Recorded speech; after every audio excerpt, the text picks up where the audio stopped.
Get in, nerds. We are playing Victoria 3. Today I'm going to talk a little bit about our ambitions as Brazil. I think the core of our goal in this run is going to be to establish South America basically as a sphere for us. That means we're going to want to get the other large republics in... not the other republics. We're not a republic, we're a kingdom. We need to get the big republics in South America into our customs union or otherwise aligned with us. So that's Venezuela, New Grenada, Ecuador, and, well, all this is Peru, Bolivia. We'll see how that goes. The Argentine Confederation, Uruguay and Paraguay, and Chile. I think it just seems natural that I would take over Paraguay and Uruguay. But, we'll see. We'll see what happens. We'll see kind of how things go. We have a trade states option with Paraguay, although I can't imagine what we would give them for Mato Grosso. So, we'll see how that goes. For the moment, though, let's go ahead and get started. We're still working on building up our construction capacity. We have some buildings partially built in... This banana plantation is never going to get built, so I'm just going to go ahead and cancel it. Construction efficiency in Para is terrible due to the absolutely enormous devastation. There, it's mostly done. I might... In Rio Grande do Sul, it's only at a slightly low percent due to the turmoil and devastation. So maybe we'll leave that one in the queue. But for now, I think we're going to continue to... We're going to actually build up a much larger university in Rio de Janeiro. Because we have to get that going. We have to figure out... We have to make the intelligentsia as strong as we can. Speaking of which, a thing I did not do is examine production methods all that much. And we are still on state-run churches, so we're going to go with free churches.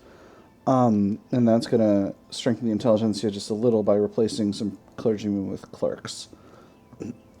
Universities, we have a minister of clergy. We're going to go over to secular clergy. It's going to make them, I guess, slightly more profitable. I don't know how much... Oh, that's government admin. And we have secular academia for universities. All right, so that'll be fine. Where are we with... We have some unrealized taxes. 2% average tax waste. Most of it is in Rio Grande do Sul. And a tiny bit in Amazonas. What's going on over here? Is this just caused by the... Yeah, that's just caused by the turmoil. And then Para, we have huge devastation, so... Well, we don't have resistance here. Oh, yes. We have that really nasty situation. Oh my gosh, and Para's population is already pretty low. Okay, so things are going to be pretty bad in Para for the time being. Is Amazonas at least okay? Yeah, no, we have similar situations going on here. Oh my gosh, you can see the is that ash rain over there in the animation there? Hold on. Let me see if it happens again. That might be. Not sure though. I don't know. They look like they could be leaves. So right now we have wooden frame construction, which means that building up our wood industries is going to be useful. We don't have the capacity to increase our grain output, so let's see what the price of grain looks like. It's currently a little bit expensive. If we reduced it, we could have additional fruit. Can we export fruit anywhere, though? Because if not, that's not going to be useful. You can send a little bit to Britain. And that'll be just fine. Let's see if we got any export routes. You can send a little bit of sugar to America. And then tobacco, a little bit to Britain, a little bit to America. And we'll just kind of live with that. That'll be the nature of our plantation economy at the moment. So this means that going to fig orchards to increase our sugar and fruit output is really not going to be profitable for these rice farms. Going to citrus orchards to do functionally the same thing for our maize farms is going to be doubly not useful. So that's a good thing to know. If we increase our livestock ranch's production method to use tools, to have a tools input, that will give a big increase in meat. So how's the meat market? There's just a little bit being produced, and most of it's not being consumed, so might be able to sell some of this abroad. Not really. It's not cheap enough yet. And of course, we've got a very large wood market being produced by our massive number of logging camps. But tools are also quite tight. Is our construction industry using tools yet? It is not currently. And we're hampered increasing the size of our tooling industry due to our relatively low amount of iron. But actually, this is reasonable. We've got 6 to spare, 36 total. So if we grab our tooling industry and set them to fully using wrought iron tools, that's going to increase iron inputs by 17.3. That's going to output 20 more tools. I think it's going to be worth. Ooh, that did make the one in Bahia much less profitable. Let's just tick over the week and make sure that that's... doesn't suffer. Really? You're still down bad, huh? Alright, well, we'll put you back to crude then. Well, it definitely could have been better, but, you know, we're doing our best. We're doing our best. Okay, so that tells me that we need a source of iron abroad. Wow, nobody's selling iron. Do I not have interests declared in areas? We got some interests available. We'll definitely declare one in La Plata. And then let's go ahead and declare one. Iberia seems like a natural location. Let's do Central America and the Caribbean for now. That's just going to have to be... we'll use all of them, and that'll just be our thing. We are currently improving relations with a bunch of different countries. Let's go ahead. We're actually a little bit short on influence. I think Bolivia is a natural rival for us. I don't know. We'll see. I don't necessarily want to get antagonistic over here. So the other aspect of our ambitions that I want to talk about is government reform. Once the intelligentsia are stronger, we want to put them back in government under Pedro de Berganza, and we want to change up the laws so that we can become a secular, democratic kingdom with strong civil liberties, and maybe we'll do some social safety nets. Intelligentsia are currently unhappy, mostly due to the government being not a very acceptable government from their perspective. We could not do interventionism at this point, or laissez-faire, so that's unfortunate. Go to homesteading. This would make the landowners furious, though, and almost assuredly lead to a civil war. Colonial affairs. Oh, I don't want to go to colonial exploitation. That would be really brutal. Health system, we could go to charity offices. What if we instituted private schools? Only the Catholic Church would be upset about this. Bolivia declared a rivalry. Well, fair enough, then. So that's going to give us a little bit more influence to play with. Are we already in a good relationship with New Granada? Not yet. Let's go ahead and improve that. And do I have enough for the United States? No, I need 300 available. So what about Ecuador? We'll increase it with them as well. So Bolivia is going to be getting fighty with us, it seems like. Their army is significantly weaker than ours, and we could potentially take some bits off of them. Let me see. If we took Santa Cruz, that would cost us 7.5 infamy, which is workable, honestly. Still trying to get relations up with our big European powers.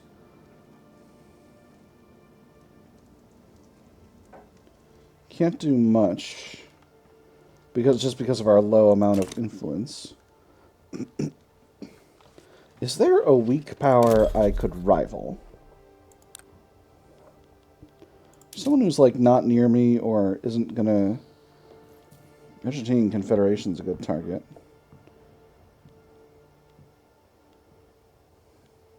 Netherlands. Oh, Sweden's a good rival for me. Just be careful about rivaling European powers. Oh my goodness. Holy heck. Burma got eaten by the East India Company already, and now they're going to war with China. That's incredible. What kind of an army does Sweden have? Sweden actually has something of an army. They're a major at this point in history.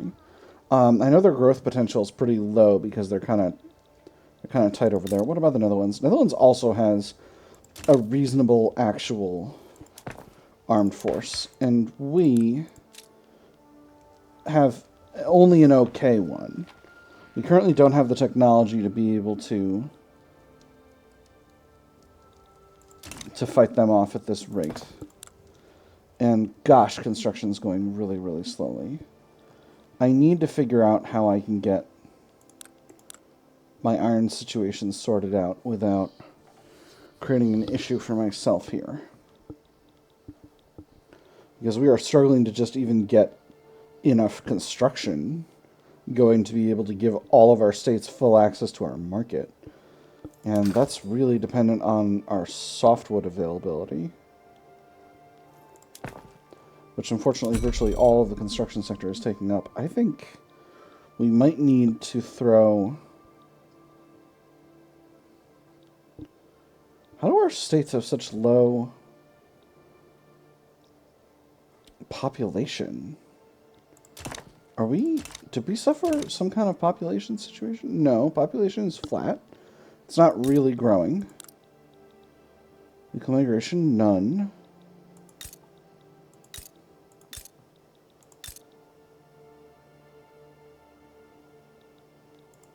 But mostly, there's only one migration path within our market, and that's Minas Gerais is sending people to Rio de Janeiro. So Minas Gerais is also low on infrastructure. Well, okay, so we can't build there. Miranhao is a good place to build up a construction industry. And what about Paiai? No, it's maxed on infrastructure. Oh, this is a tough situation. Maranhao, I think we're going to need to build 2 construction sectors here. And we're low... Because what? Low construction efficiency... Because of the rainforests. Well, that'll just have to do. They're going to take 16 weeks each. Oh gosh, that hurts. Okay, well, we'll finish one port, and then we'll get to work on it. I have a feeling we might be going nowhere fast in the first iteration of this game. Pedro de Braganza, our monarch, is still a child. Taxes are high. We could reduce taxes. We can reduce... Oh, no, that's government wages. Hold on. I'm going to reduce taxes. We can definitely tolerate slightly lower revenue for a little bit. We'll be able to tolerate more once we lose the... Oh, interesting. Slave purchases. That's going on for another 17 months. And then this was the thing I was thinking of, paying off Rio Grande's war debt. So that's going to also impact our finances significantly. I think if we keep taxes low, we'll be able to... And that'll also increase our legitimacy by a little bit. We are getting monthly radicals, which is not great. But as you can see, we've had a jump in loyalists since reducing taxes, so I'm hoping to keep that up. Wow. Clout of the intelligentsia is not increasing at a rate I was really hoping it would. Which hurts. It really hurts. I'm going to go actually up to speed 5 here. Because I think we're just not doing all that much. We had leader of the trade unions retire from political life. And we had an event. Petite Bourgeoisie, petition government. Representing his constituents in the Petite Bourgeoisie, Bernardo Pereira de Vasconcelos has issued a formal petition to the Brazilian government to pass dedicated police force. That's actually pretty good for us. One last matter for the day, sir. Members of your constituency arrived this morning. They're asking rather loudly and insistently if you would meet with them about new legislation. Well, is that it? Goodness, you seem as if you've seen a ghost. I'm sure we could spare the last hours of the light for them, can't I? I believe so, sir. They weren't taking no for an answer. We'll see what we can do. Get a petition. Offer them elected bureaucrats as a compromise. Or they must understand the situation does not allow for this. I'm definitely going to do it. That's a great petition to have. Local dedicated police force is definitely an improvement over local. So, let's get started. It's our institution level. Yeah, we got one level of law enforcement. Our one advantage of having relatively low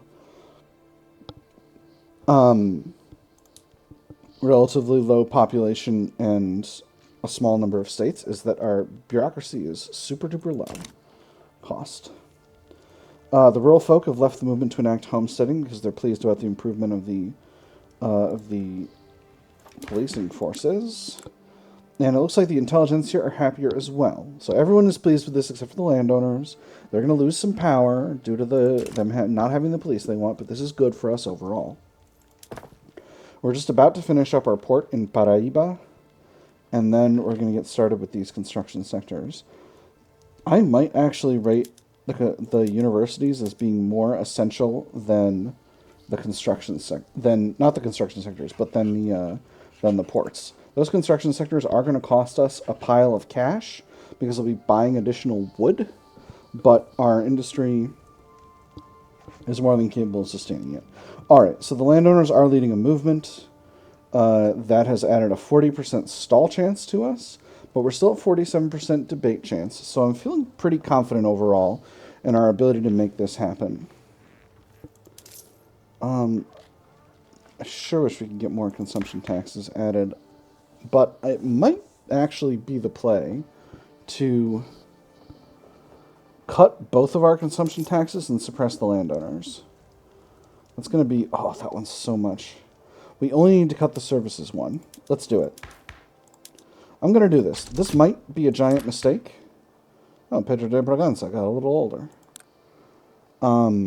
That's Emperor Pedro II, for those of you who are in the know. We do have censorship, so that's going to give them a 40% reduction. So hopefully we'll see their power going down, down, down. Part of the reason they're salty with us right now is because we have an unacceptable government that's giving... Oh, goodness, we have the Regency period still.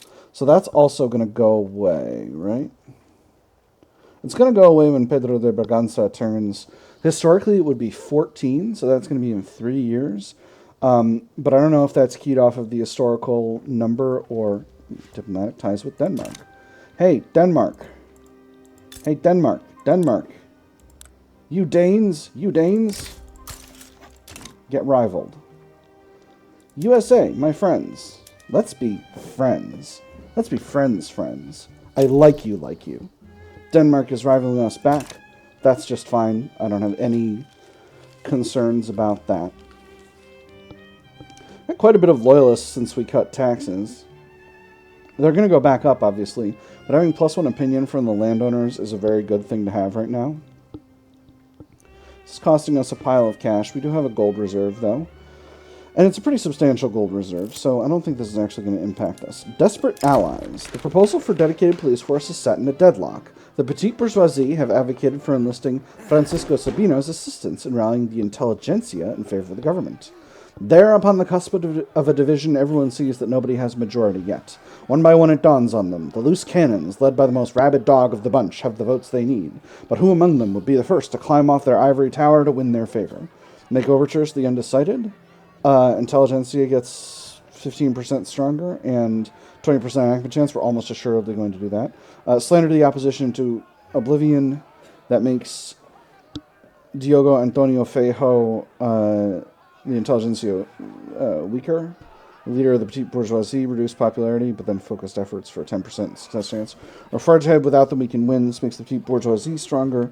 It makes the government... makes this less likely to be enacted. You know I'm going to do the first one. I love getting huge strength bonuses to the intelligentsia.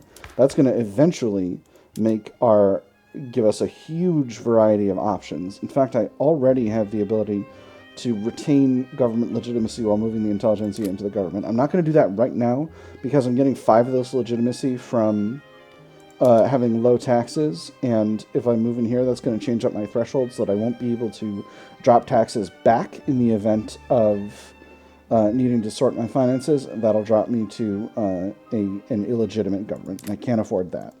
So we're going to stay where we are right now, but again, the intelligentsia being stronger is going to be hugely, hugely useful.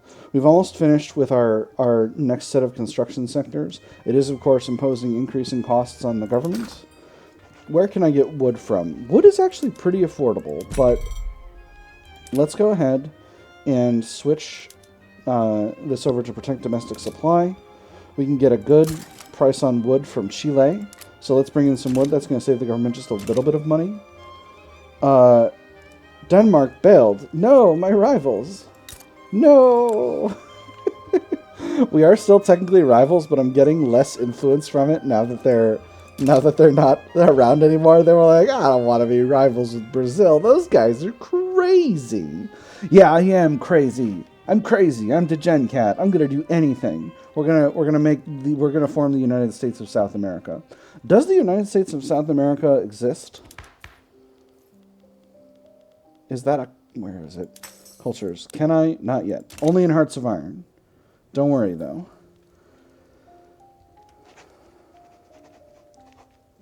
Interesting.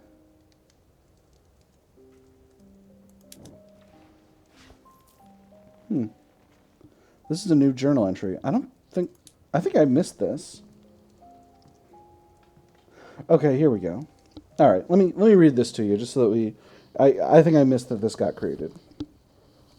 With its greater European descended population, untapped resources, and strategic position, a solidified Peru-Bolivian confederation represents an existential threat to Brazilian national interests.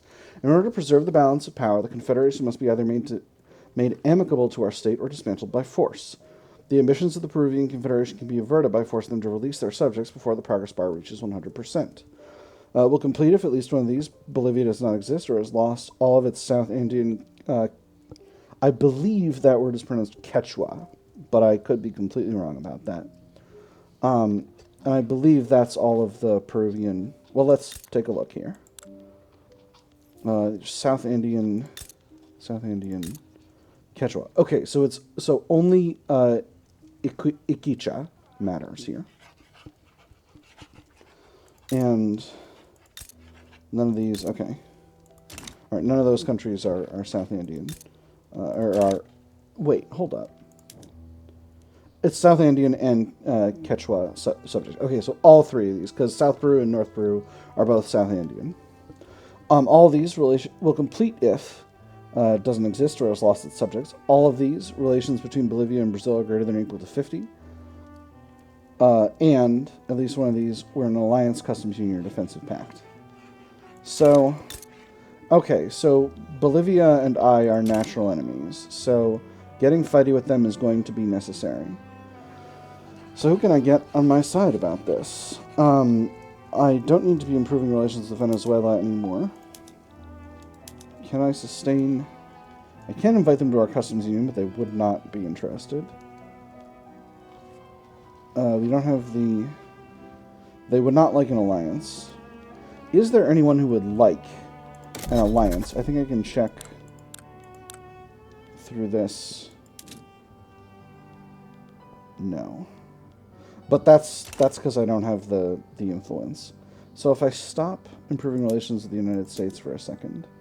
They're going after Hawaii, it seems like. Or no, Pawnee, my bad. So now what does it look like in terms of us getting an alliance? Alliance 2. I could get France or Venezuela. France would take all of my influence. But it would be very, very worth it.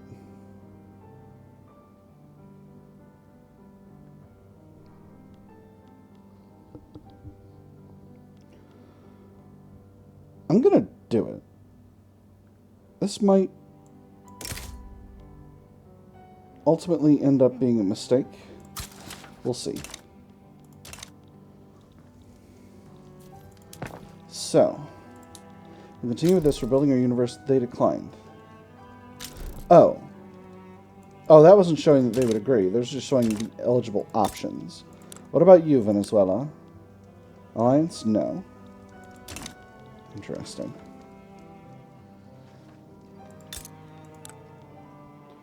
So the question that we now find ourselves confronted with is, can I win a war with Bolivia right now? Because this is going to this is going at one per week, or one per month, I think.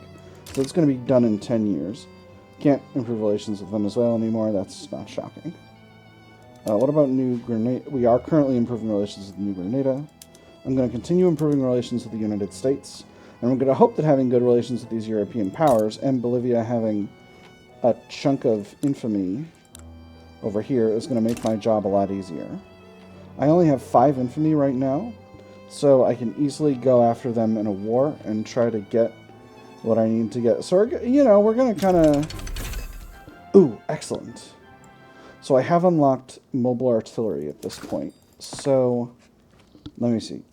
First of all, do any of my armies have artillery? I have an army with no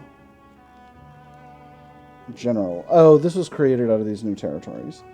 Let's go ahead and upgrade the infantry. And we'll give this army a general. Oh, they're all landowners, boys. Alright, well, you're a royalist at least. So, can't get rid of you. Don't need to get rid of you. You're a traditionalist as well. Alright, well, we'll grab Luis Alves de Lima y Silva. I hope I'm not making a terrible mistake here. And we're going to upgrade these irregular infantry up to line infantry. We do not currently have any artillery in any of these armies. And this army is a little short on manpower. We're going to cut a few of these units to try to make sure that we've got enough manpower to for these battalions to function. In fact, all of our battalions are a little bit short on manpower. So, what do we want? We want to... I'm going to just add some conscript artillery in a couple of different locations. One in Minas Gerais. One in Bahia. And 2 in Bahia and Rio de Janeiro. And I hope that's going to be enough artillery. I am going to need to use a lot of conscription to make this this war a success. We have had one success already in our police force change, so unfortunately we're going to have to take taxes back up to medium. We're going to have to soak the loss in cash that it's going to cost this. A land of want. Joel Paulo de Santos Barreto, leader of the armed forces, has been loudly accusing the exalted Liberal Party of misrule, given the country's low standard of living, claiming that only the moderate party has the willpower to set things right. On my way here today, I witnessed scenes so bleak they would almost defy description. I saw once venerable soldiers growling for scraps in the mud. I saw desperate families crammed together in dusty tenement streets. I saw malnutrition, poverty, and despair. Fellow citizens, this is the legacy of the exalted Liberal Party. Why are we to blame? Have they tried being less poor? Reduce momentum for the exalted Liberals, increase momentum to the moderates. Don't like that. Just a few bad eggs in the administration, nothing more. 10% momentum to the moderates. Indifferent to destitution, -1 government interest group approval. Interest group approval by the ones in government are okay right now. I'm going to go with that second one. We're in an unacceptable government still, but just barely. Netherlands is rivaling us. Get rivaled back. Alright, so I think it's time to kick this ill-advised war off. If we grab Mato Grosso, it'll be 1.3 infamy, and if we grab Santa Cruz as well, it'll be 7.5. We can tolerate both of those. So let's get started. They will not accept... Oh, that's right. All of these countries have their own armies. But I'll be able to import artillery from abroad for our artillery battalions. But I haven't built the artillery. I don't need to because they're conscript. Whew, okay. Dodged a bullet? We'll find out. This might be a huge mistake. Let's get going here.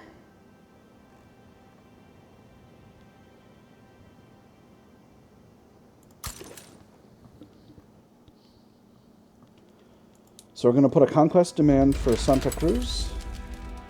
We're going to go ahead and... We have some countries we could sway. That's very good. I could get Ecuador and Chile in this.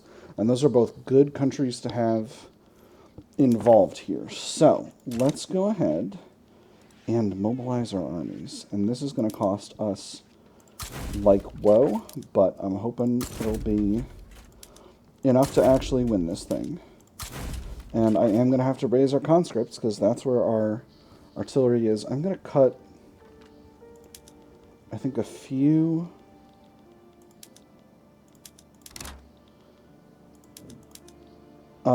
infantry battalions out of these conscript forces, just to make sure that we're not completely outrunning our ability to pay for everything here. We're going to put all of our armies onto the main front.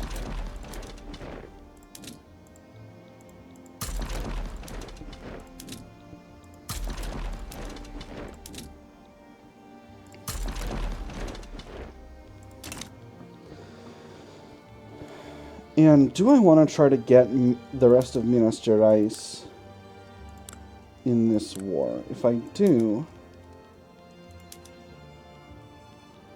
I can do a return CB for Amazonas. I don't think I'm gonna. There was Mato Grosso. It was this state here.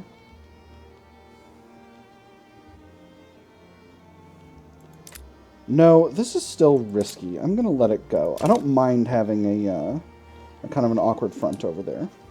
So we'll get this going a little faster. We'll get all our armies on our front.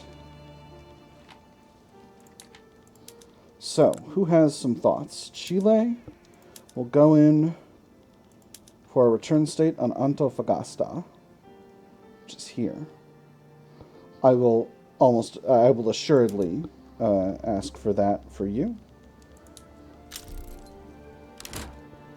Beautiful. That has halted escalation right now. And what does Ecuador want? Ecuador wants... I can offer an obligation. I don't necessarily want that. A liberate subject war goal for North Peru. Let's do it.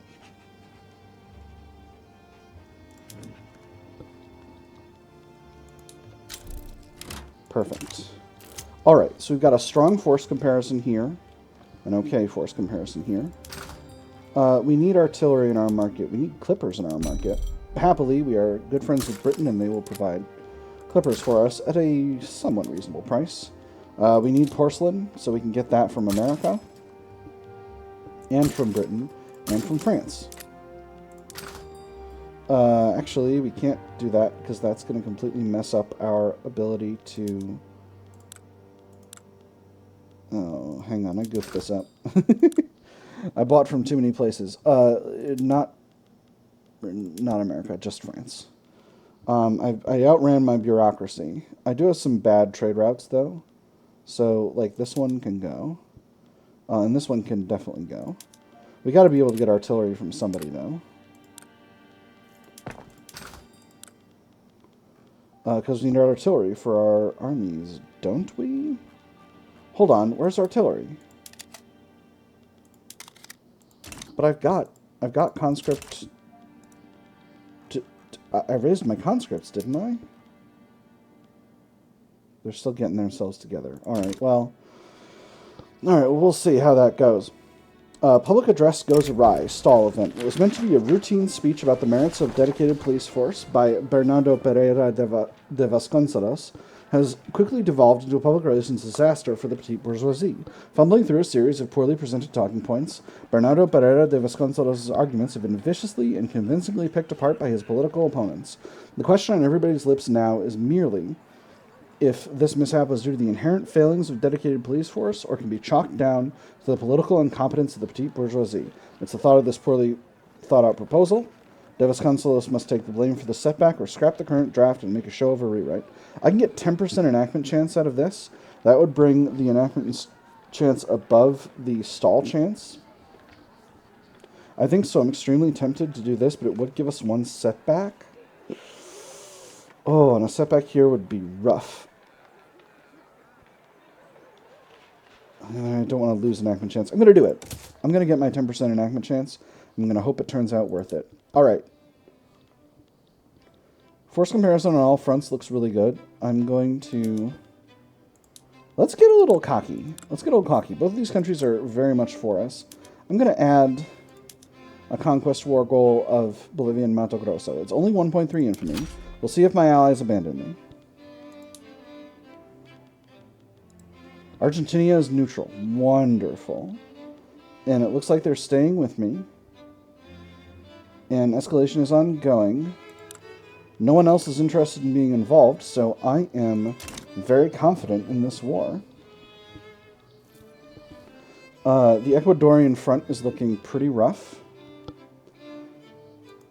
But our main front is looking pretty okay.